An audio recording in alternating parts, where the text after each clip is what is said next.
Well, speaking of education, we are very grateful today that Chris Williams can make it to our meeting to introduce our next speaker. Chris has worked in education for over 22 years as a teacher, vice principal, director of human resources, and assistant superintendent of human resources. Please welcome Chris Williams. Never seen a mic that I didn't like before. So really excited to be here. So one of the pleasures that I have is get to introduce Rich Clayton, but I also wanted to share just a little about the district and the organization and be able to open that up as we go. So again, I've been in Paso for just over 4 years now, and we put a lot of passion into our educational system, just as you did today, and you did a fine job. And when we look at our organization, we began to look at what the context was and what our greatest needs were on really redeveloping an educational system that could be nationally recognized, but also providing programs that would align to what the community as well as students needed and deserved. So many of you may know when I got here, we put how many of you know what VAPA stands for? We got some visual and performing arts, right? So one of the areas that we looked at is first is what can we do to integrate and implement a VAPA program for every child in elementary school, middle school, and high school. So we've had great success within our community and county with our arts program and some of our professional artists that sit here and always help me out and also push us to continue what the vision is with VAPA. For example, when we looked at our elementary opportunities for our children, we are one of the only districts that have aligned a visual and performing art program weekly for our children. So example, every kindergartner student that comes into our district receives the intro of exploratory music. First grade, they receive art, music, which is choir, dance, and beginning of musical theater in first grade. And this is weekly, which every kid has that opportunity, and it's a requirement as well. Second grade, we move into the novice to advanced of choir. And again, I say that because Rich would be an advanced person in choir, and if you heard me sing, I would definitely be below novice, right? But he's the musician here up to the right. And then we also continue with the dance and the art and also physical education, in which he's going to talk a little about as well. And then in third grade, it's our first year being able to roll out last year of piano that every kid and student within Paso Joint Unified gets a 12-week unit of intensive piano that aligns with spatial temporal development and our ST math program. So think about when you're in elementary school, having the opportunity to actually have piano that's taught as core instruction and curriculum on a weekly basis to all of our students. Why aren't you guys excited? You guys been here all day? Rich, I'm gonna need a dance, right? We're gonna have to get moving over here. And then fourth grade as we go, we continue to build on that where we have music theater, we have advanced dance, we also have art that's integrated as well, and continue to build what we're doing on a day-to-day basis. In fifth grade, we have band. We also teach kids recorder in fourth grade as well. I did forget to mention that. And then instrumental, so that they have a required music lesson weekly, required dance weekly, required art weekly, and then also 2 days of physical education weekly so that we can provide support and also connectivity for students. With the Brescia family, many of them know, wonderful supporters. We also were able to extend our art program with studios on the park with some wonderful people, Sasha and Ann, that have been a huge help for us, not only with Art Smart that had been going on 8 years before I was here, but able to expand that where we actually have our own art studio within studios on the park, that our students actually work in the art studio, and believe it or not, they get paid to work as interns in there, and they get to produce their art, show their art, and sell their art, and they make 80% of their selling of the art, and then the 20% goes back into the studio. So you think about having students with opportunity, that we had 15 students last year alone that sold art and became professional artists for the first time in their life, and they were high school students, right? So it's pretty exciting to be able to see. And if you have ever seen our high school and been a part of the theater program with Mrs. Goodnow out of New York, she's absolutely fantastic. And we have over 200 students that perform quarterly in our different plays that we have at the high school. And there's huge emphasis with that. We had our first 5 full ride scholarships for the arts last year from NYU to NIU to UCLA. So being able to focus not only on what Rich is going to talk about in a little bit with athletics and movement, but also to focus on the arts so we can recognize the outstanding students that we have going through. You guys ready yet? Excited? Okay, all right, good. So boring. I'm see, right? I need a little excitement. You're smiling. So with that, we also looked at the integration of the social emotional need and creating a PBIS, which is positive behavior intervention supports, which is a framework to refocus on teaching behavior on a daily basis, right? So some of us that come from families that may have mom and dad at home or maybe split homes, kids come with what they know, right? Parents don't keep the best kids in the closet at home. We get the opportunity to impact and influence kids on a daily basis. And without a framework of behavior and the social emotional support and the ability to find ways to get kids connected, you're going to have less chance of success for them to continue on to be successful in school. So the other components that we've added in elementary for after school programs, which Rich is going to talk about again, but we're the only district in the county that actually provides elementary sports between third and fifth grade after school, that they actually compete intra-district teams. So we have girls soccer, boys soccer, cross country, track and field, elementary soccer, wrestling. We have over 900 students that participate in those sports on a seasonal basis, which is pretty amazing. As mom and dads know, from 3 o'clock to 4, it's nice to have kids being able to be involved in something as well. A few other pieces I'm going to highlight because I only have 50 minutes, right? I'm just, oh, it's 5. I knew there was a 5 in there somewhere. Is the other focus I wanted to look at is our high school, for example. Just 4 years ago, we had 36% of our classes, which we weren't proud of and we wanted to adjust. 36% of our classes that were actually approved A through G, that were allowing kids to go into a university. Remember the old requirements in high school where you had 4 years of math, 3 years of science? If those are not A through G approved courses, you're less likely to get into a university, right? So what we are able to do is work alongside of Cuesta College first, and we now offer 68 classes on our high school campus alone that are dual enrollment courses. The kids sit in our classes from trained certified teachers that also have the correct degrees for college, that we have kids earning college credits and high school credits concurrently in our high school campus. And we had over 71% of our seniors last year that walked across the stage with at least 3 college credits as high school students, right? And we had 2 young ladies that actually earned their AA degree last year in high school without ever having to step foot on the college, right? 67 different classes. We started 4 years ago with 4, right? And the A through G, we've been able to move from 36%. So now your high benchmark is 80%, and we're at 79% because we were able to rewrite all the courses, submit those to the UC systems and Ivy League, and have those approved and authorized so we have more kids having the opportunity to go into 4-year universities, or 2-year for that matter. As you guys know, Cuesta, with Gil Stork, who just retired, had a fantastic partnership with all the high schools in the county with the Promise Scholarship. So if you didn't know this, if your son or daughter graduated from a San Luis high school, you would be able to get 1 full year of college paid for at Cuesta upon exiting. So now think about us. How many of you have kids in college or going to college soon? Nobody? Really? Come on. All right. Maybe a few of you have kids that graduated college, I think. Okay. All right, we're good. All right. I'm getting, there too. I have 2 kids that graduated college now. I'm feeling like, wow. Anyway, with that being said, they've been able to expand that now. And when you focus on equity and providing high-level opportunities for students, sometimes funding can be in the way of kids expanding their educational opportunity. So think about kids having 67 to 68 courses, high school and summer school, that they can earn junior college credits or college credits, and then go into Cuesta and have a full 2 years paid for now. It's amazing, right? 2 full years of paid for, no cost at all to those students. And that's been a great partnership to be able to expand where we're at. Our high school was about 49% ranked in the nation 4 years ago. We just now became in the top 8% in the country based on our graduation rate, our college career rate, our career tech ed pathways, and our and all of the success we've had of kids going into UC schools as well as Ivy League schools. We had 29 of our own students last year, which was the highest in the county, that got to go through and get into Cal Poly. If you guys know, Cal Poly had 62,000 applications last year, and they had 4,400 students get into Cal Poly. And we had the highest percentage being able to get in from our high school into Cal Poly last year, which we're really proud of. Especially 4 years ago, we had 7, and we're continuing to multiply that as we go.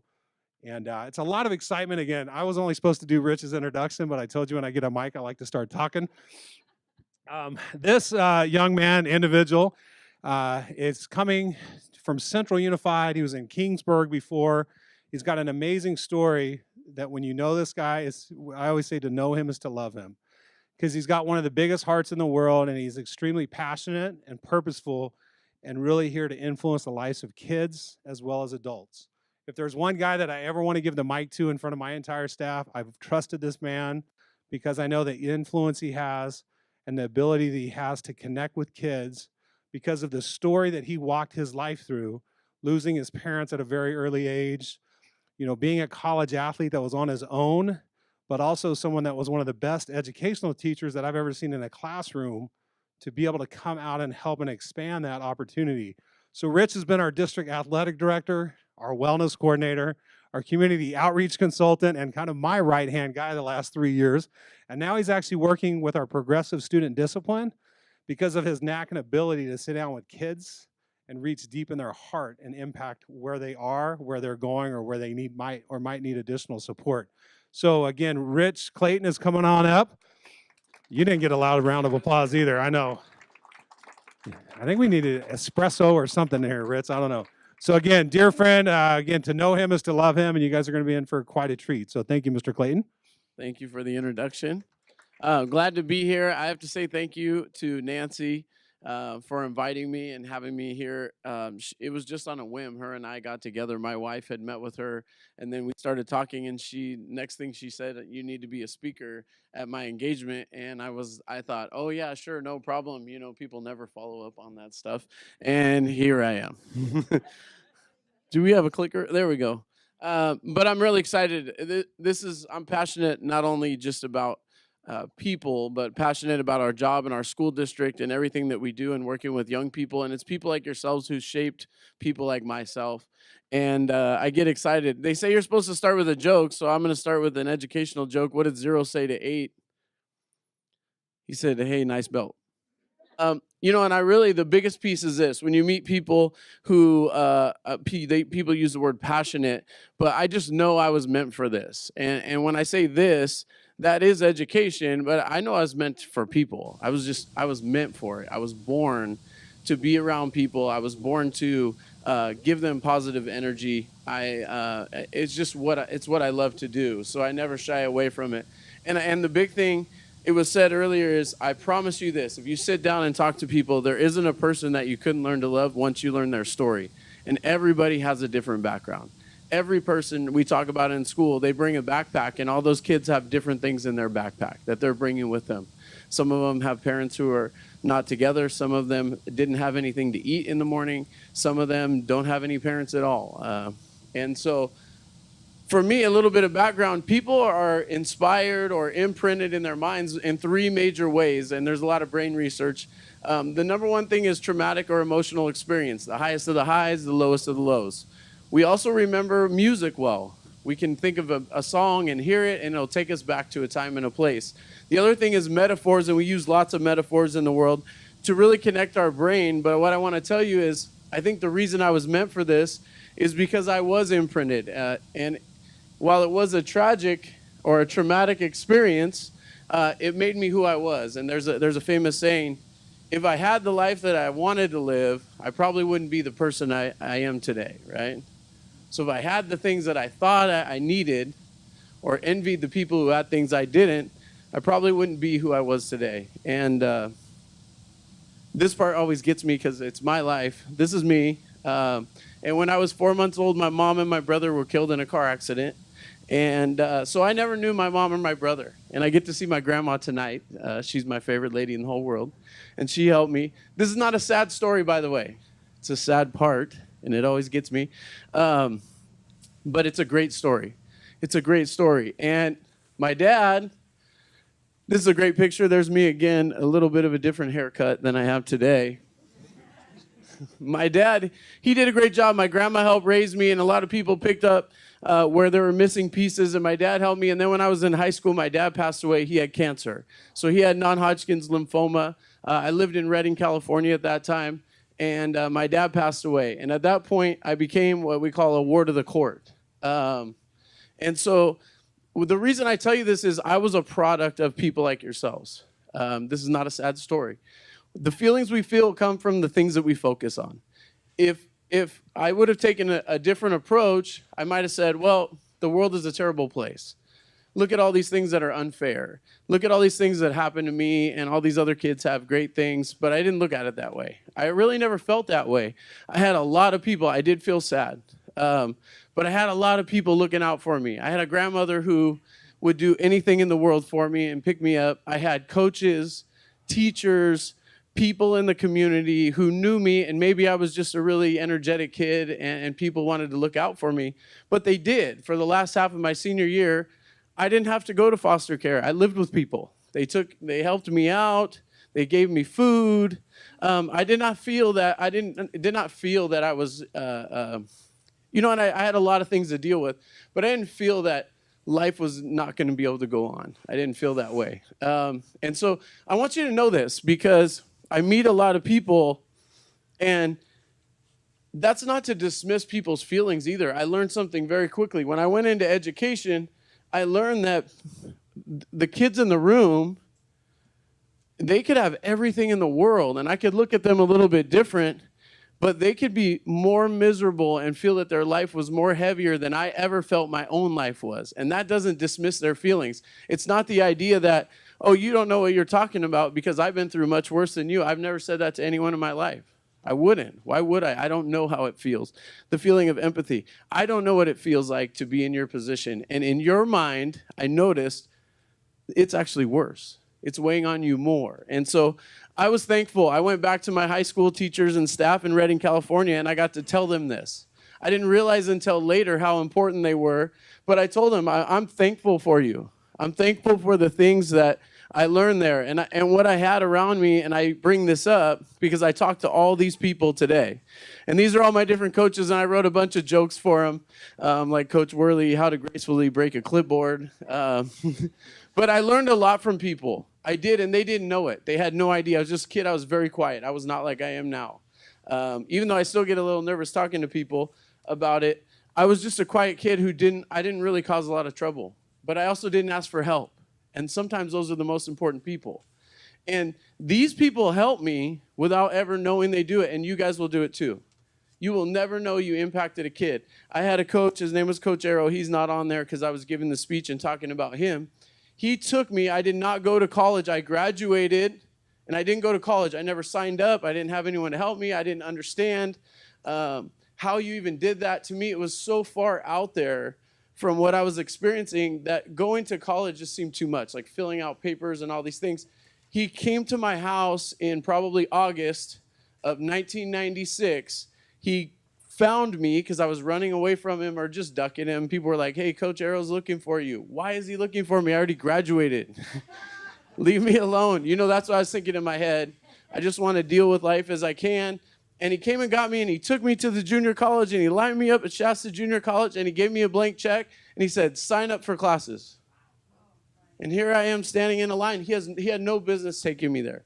And when you ask him, to this day, I still talk to him. I get to open for him every once in a while. He took me to St. Louis because he's a great guy, and he spoke there. And I spoke of the power of just being a good person around him. And he stood me in line, and I said, that one thing, which doesn't seem, he says it's nothing.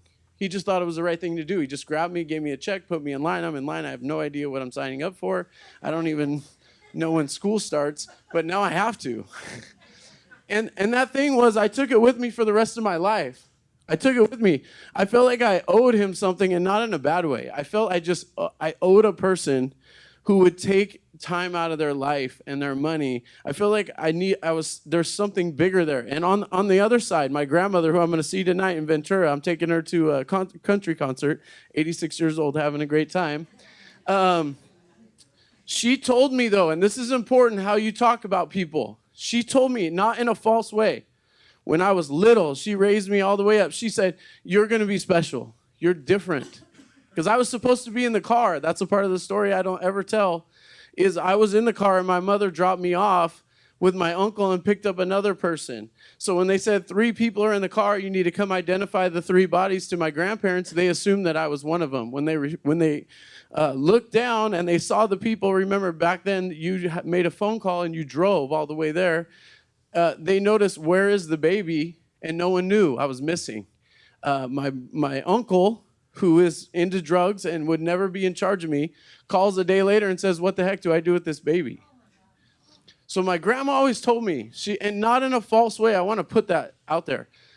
You're going to be special. You're going to do something. You're supposed to be here. I don't know what it is, but you're supposed to be here. If not just to save me. She says, you saved my life. I couldn't make it through. That was my daughter and, my grandson, and you saved me. And I always thought, I don't know, that got inside of me, though. It wasn't fake. And you are impacting people around you. I didn't learn this until later. I did not know this until I was in my 30s. And I started to realize, man, there's something special about this. Directly, these people, they hired me and overpaid me. They took me around. They called me all the time. They still call me.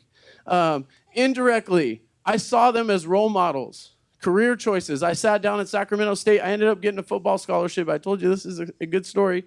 And I got a master's degree. I don't know how, but I just kept going. And the thing is, they sat me down. They said, you have to declare a major. And I told them, I don't even know what job I would do. I just was going through it on my own and just trying to win every day. And I said, I want to be a coach. And they said, you can't be a coach. That doesn't pay anything. So like dreams dashed, well, how do I get to be a coach? Because my coach had a house. I know he did. How did he do that? And they said, well, you could be a teacher. Perfect, sign me up. Whatever that is, I want to do it. And so they did impact me, whether they knew it or not. And I didn't know until later. I did not analyze all this. When I was in my 30s, I watched a video, Jim Valvano. Jim Valvano passed away from cancer as well, raised a lot of money. If you haven't seen this video, Cutting Down the Nets, it's worth 40 minutes of your life, I promise you. And Jim Valvano says in there, he gives this part and he says the gift his father gave him. And I knew that was the gift people gave me. He started talking about it and he said it and it hit me. I was like 38 years old, 37 years old, and I said, that's it. That's what it was. He says, my father was the single most important person in my entire life, and he never did anything important. He never had an important job. No one ever held him higher than anyone else, but he's the single most important person I ever met for one reason, because he believed in me. He believed. When I told him I was going to win the championship, he said, I'll be there, right? And I realized these people believed in me. You would never take someone, stand them in a line, and give them a blank check if you didn't believe they were going to do it. And by the way, I excelled much further in college than I ever did in high school. That's my phone, so I'm supposed to finish by now. But I excelled much further than I ever thought. And actually, my grades were better because I think I doubled up. It was like my grandma's counting on me. My coach is counting on me. All these people went out of their way because they believe in me. So I'm going to do myself one favor. I'm going to try as hard as I can. That was it. I'm going to try as hard as I can. And the thing is, a lot of good things turned out of that.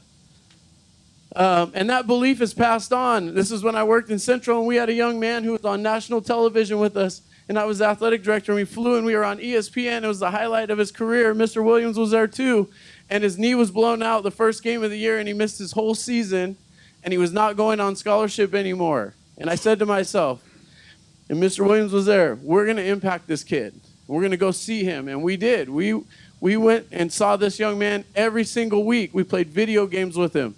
We talked to him.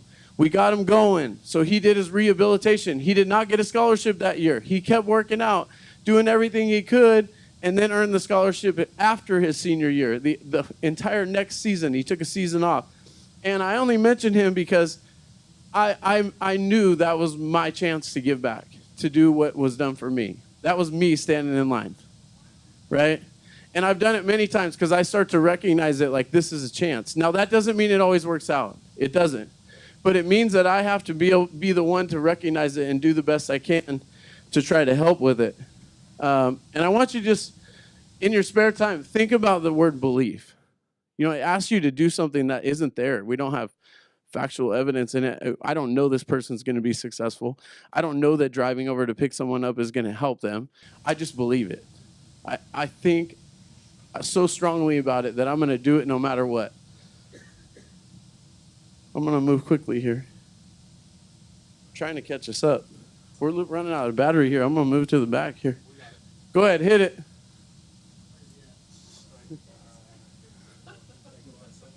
Is it stuck?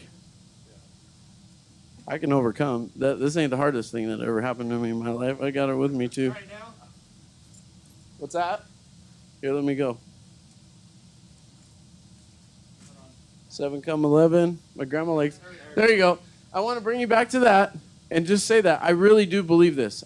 Here's the word belief again. I do believe if I sat down with you and you sat down with me and we just had conversation, it may take time. People don't open up. I learned to open up later in my life because I just realized there were a lot of people who had a lot of things going on. And I promise you this, people will strive to be worthy of that chance you've given them. I know because I was one of them.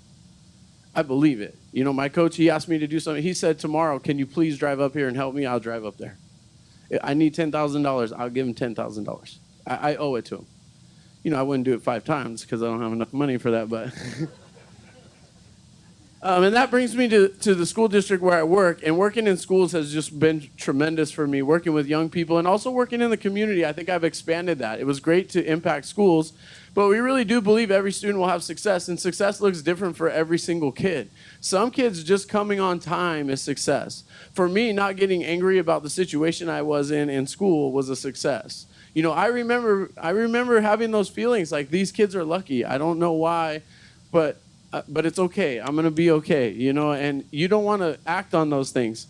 Also, we want to get these kids to be successful with student success, student achievement in college, career, the community, but you have to mean it. Like, you have to be serious about it, because if we want these kids to be great in the community and have jobs, we got to have the people who already know what people need for jobs to come in and talk to them, because they don't believe us all the time.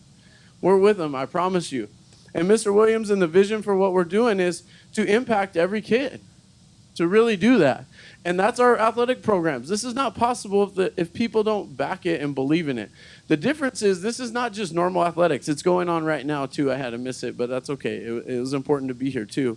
Is we have kids outside running around, and this is the important part. It's free.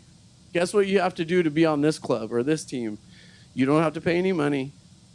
You don't have to get a ride. Your parents don't have to be excited about it. You literally have to be a good kid at school and do the right things. You don't have to be athletic either.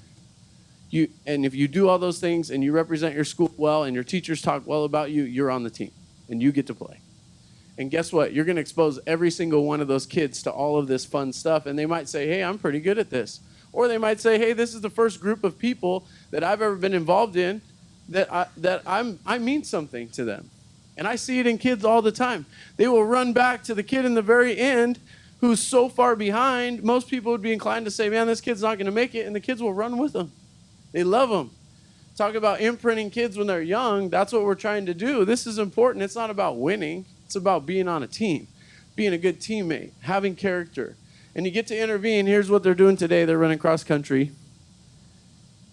And the kids don't care. You know how many kid complaints I've gotten for elementary athletics? 0. Not a lot of adults either. Because you train the adults. You say, this is not a club team. This is not about the winner destroying the second place person and the third place. This is about a bunch of kids standing out here and having a great day. And you let them go. Here's wrestling. It makes people nervous, but it's a good outlet for kids. There's a lot of kids like me. I don't know how to not touch people at school, so if I can wrestle later, I'm happy with it. Here's basketball, track and field. Look at the kids. All right, I'm going to finish up right now, but you also see it's not just about athletics, because I believe in the idea that humans got to explore everything, and there's art, dance, music. I play the guitar as well, because it's beauty of life, right? There's so many things out there. Is that the hook? That means I'm out? All right, no problem. So what I'm going to do, I'm going to skip to the last part, though, because this is it. It goes quick. I want you just to think of this, though. I want you to see the world with just different eyes when you look at things. Because we jump to that critical eye where it's like so easy to go, that's messed up, that's not right, that needs to be fixed. You don't know how to do that. Say, wait, how can I help? How can I help? Be careful how you interpret the world, because it is that way. If you see it that way, it's your truth. And that's scary. That's good, and it's scary at the same time. I tell people that, you know. So I believe it. So when you see a classroom, it's a place to volunteer. When you see a field, it's a place to go coach. When you see an area like this or people, it's a way to just spread your thoughts and then listen to theirs at the same time. So I want to say thank you for having me here, and I really, really appreciate, once again, you taking your time to stay here. I'm very grateful for you, and I hope you have a great weekend. Thank you, Rich. Thanks very much. I think I heard a lot of belonging, belief, and inspiration there. Paul, I think he was running down your list a bit, so it's nice to see that going on in the school. So is Tim Bell in the room? Looks like he may have had an emergency at the animal hospital. So Steve, can we have you up to present? Maybe Tim will make it over here. So folks, Steve Martin is the mayor of Paso Robles. Once again, he was elected in 2014 for a 4-year term, so that's coming up this fall, and also served on city council and was mayor from 88 to 1990. So that's why I say mayor again. And Mayor Martin is also a former member of our Rotary Club, I believe, right? And he was not kicked out, so that means he could join again anytime if that works out. And the one thing folks do talk, especially about the mayor, and the one thing I really hear consistently about Mayor Martin is that he listens to everybody and he's a problem solver. And I really appreciate that approach to your leadership. And we're very happy to have you here today to talk to us about things that are going on in the community.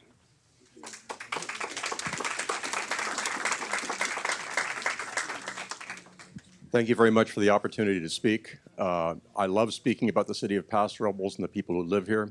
When Nancy asked if I would be a speaker at the Peace Conference, I thought, well, how do I tie the city in with peace? I mean, I work with things like wastewater treatment plants and, street repairs and things like that. So I did a lot of thinking about it, and I think there is a way to do that. So you tell me if I succeed at this, okay? But first, the obligatory joke, right? Okay.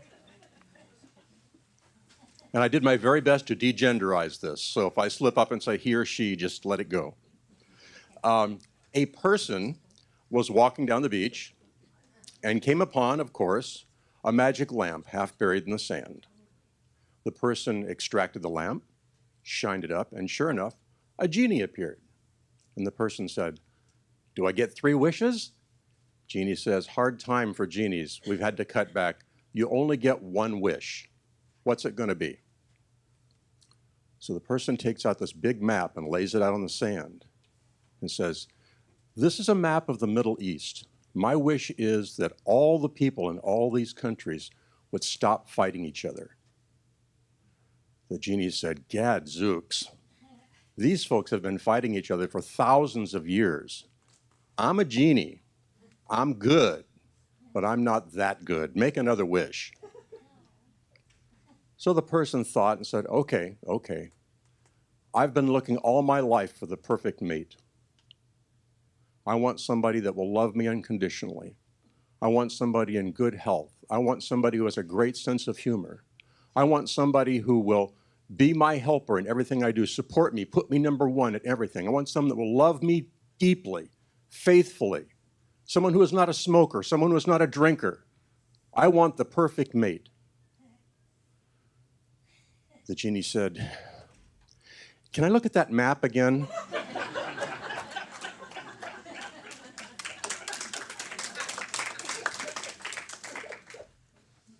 So I'm going to talk about 3 things today. I'm going to talk about the impossibility of peace, which is something you probably want to talk about at a peace conference, but I'm going to talk about the opposite of peace. I'm going to talk about the city of peace. It seems as we look at our community, as we look at our region, as we look at our nation, we look at our international relationships, we get overwhelmed. And it really does start to feel sometimes like peace is just impossible. There's just too much going on. There's too much negativity. There's vengeance. There's bad economics. There's bad history. There's bad relationships. And no 2 problems are exactly the same, so there's no magic bullet that fixes it all. peace is impossible. I mean, it's nice to talk about, right? It's nice to hope for, it's nice to work for. We do it in our own little ways, but at night, just before we go to bed, if it crosses our mind, there's that fear, right? In the back of our heads that it's never really going to work. We're not going to be able to make it happen. It seems that peace is impossible between nations. Russia, China, North Korea, Canada. Who would have thought? It seems like nowadays peace is impossible even between groups. We've become so much more polarized than we used to be. Republicans won't talk to Democrats. Democrats won't talk to Republicans because you've got the wrong letter in front of your name. Not because you have bad breath or bad ideas, or you just have the wrong label. Conservatives and liberals, oil and water, can't talk, can't communicate. The housed and the homeless, the healthy and the unhealthy. We've become a society of polarized factions that cannot communicate with each other. And it goes even deeper than that. It goes down to the individual level. We can't talk to our neighbors civilly anymore. I mean, how many of you belong to next door? Okay? That sounded like a really great idea when it first came out. About 2 weeks later, I've got anonymous people calling people names.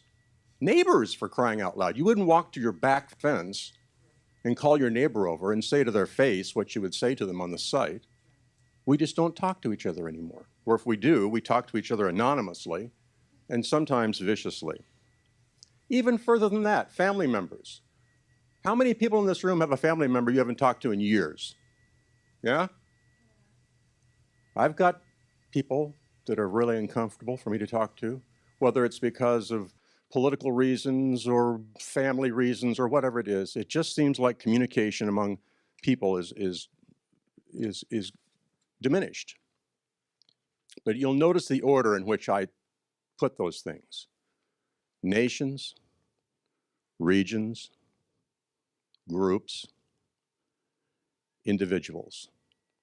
And I got to thinking, maybe that's the problem. Maybe we're starting at the wrong end. What if we talked about individuals and then groups and then regions and then nations? Communications, the real communication, is so important. When I was studying communications in college, communication theory taught me that when two human beings talk to each other under the best of circumstances, no distractions, no language barriers, two people sitting in a nice quiet room looking at each other face to face, only 30% of the meaning of what they're saying to each other gets through in the first pass. It's just the way we're wired. And that's the reason that we have to talk to each other over and over and over again until we finally understand what we're saying to each other. Yeah, I'm a science fiction fan, or at least I used to be before science fiction was superseded by actual science. But one of my favorite quotes is, how could we ever hope to speak to creatures from another planet when we haven't learned how to speak to dogs yet? Because those creatures are probably as different from us as dogs are from us. Hence, again, the need to be able to concentrate on actually communicating with another being before you can make any progress. The impossibility of peace because we just can't talk to each other. But you know, there is an opposite side of peace, and it's not what we always think it is. Ask somebody what the opposite of peace is.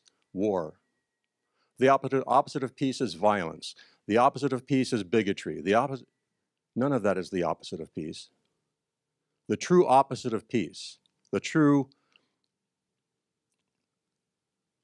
adversary of peace is fear. Because fear drives all those other things. All those other things are symptoms of the opposite of peace. Abraham Maslow was a psychologist who talked about the hierarchy of needs of human beings. What human beings need to live. Well, first thing you got to have is you got to have air. After about 3 minutes, you're done. After that, you got to have water. After that, you got to have housing. After that, you have to have clothing. After that, everything else is what's called self-actualization. Once you can physically survive, you can start talking about things like peace. And we need to be self-actualized, communicating human beings before we can actually exercise the act of creating peace, whether it's at the individual level, the regional level, or the national level. Self-actualizing people tend to focus on problems outside themselves. They tend to have a clear sense of what is true and what is false. They're spontaneous and creative, and they are not bound too strictly by social conventions. In short, they are not fearful. The opposite of peace is fear, and everyone is afraid of something. I'm afraid of things. I can trace some of my fears back to my childhood. I grew up in a family that was cursed with alcoholism. There were years when I didn't know from day to day whether I would have a family the next day. My father was a truck driver. My mother was a waitress. We were far from wealthy. I didn't know that until one of my friends came to visit one day. I asked if they wanted a glass of water. Sure. So I got down what we used for water glasses, empty jelly jars that my mother had washed after we had consumed the jelly. That's the first time I realized that we were poor, because my friend was stunned that we were drinking from that. Another thing that made me fearful was, and this will be strange, my mom. Not because she beat me, not because she hurt me, not because she didn't love me, because she did love me. And she had high, high expectations of me. When I was in 3rd grade, she bought me a desk.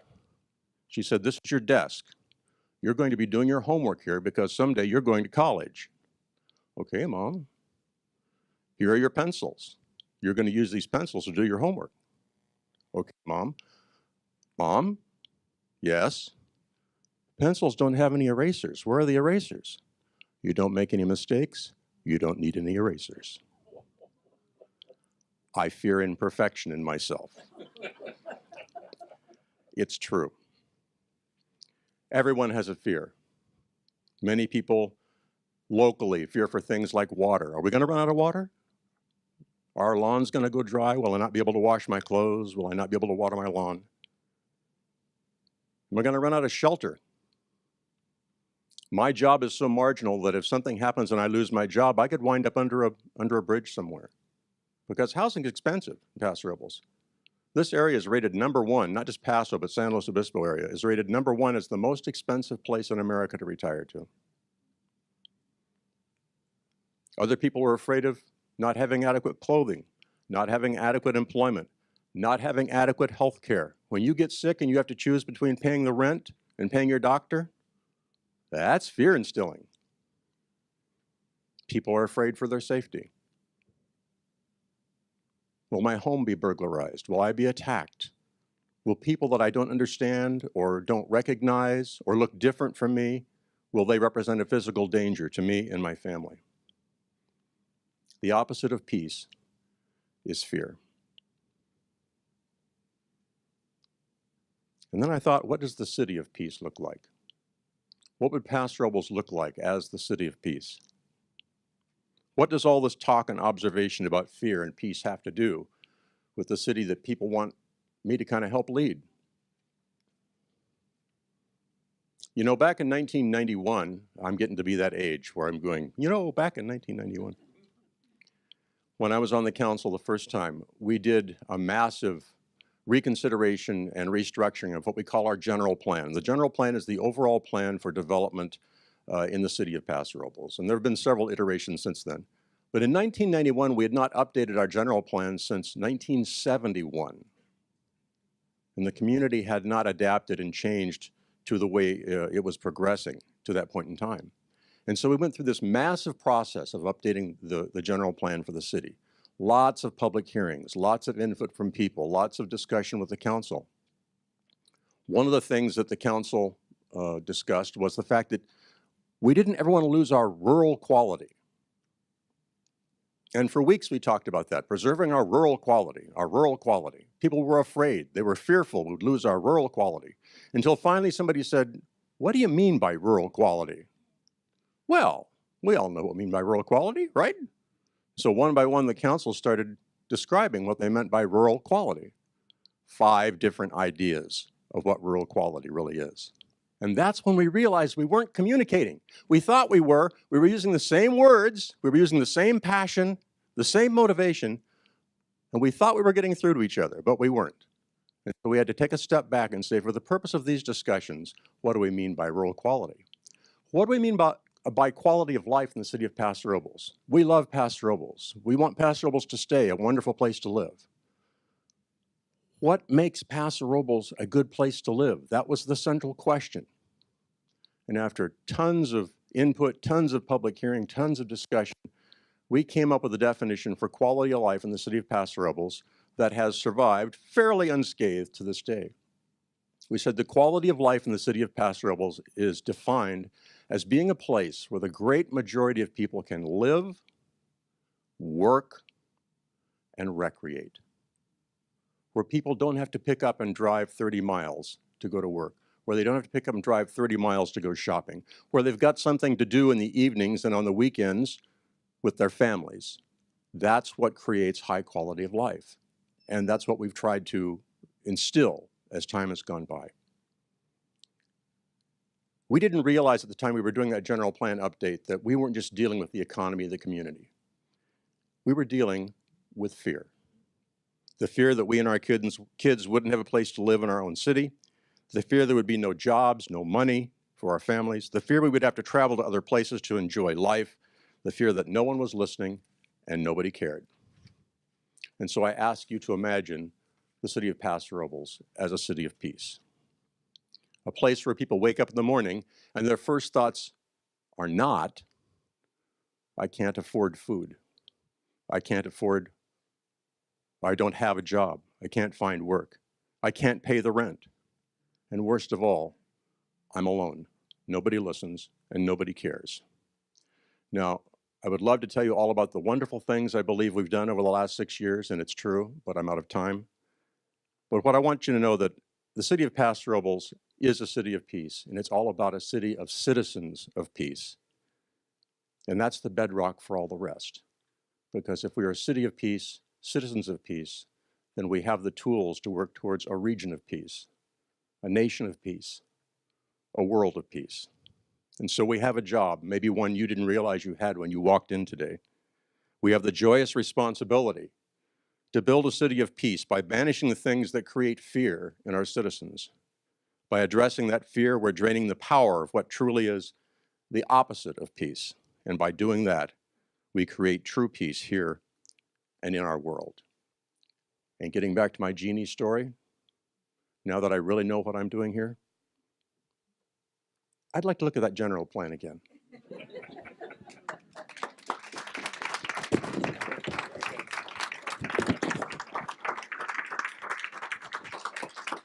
Thank you, Steve. And there are a lot of things going on in the city of Paso Robles that are promoting that and taking care of people here. And we're very grateful, Steve, for the work that the city's doing in organizing some of our issues around town and helping out. So do you think this day was worth doing? All right. I certainly do. And do we think we have a better idea about what it means we say, oh, let's have peace? Better idea? Yeah, I think so. And I really appreciate everybody being here today. Paul, thank you very much. All the speakers, thank you very much. Thank you very much to all the sponsors that allowed this to be put on.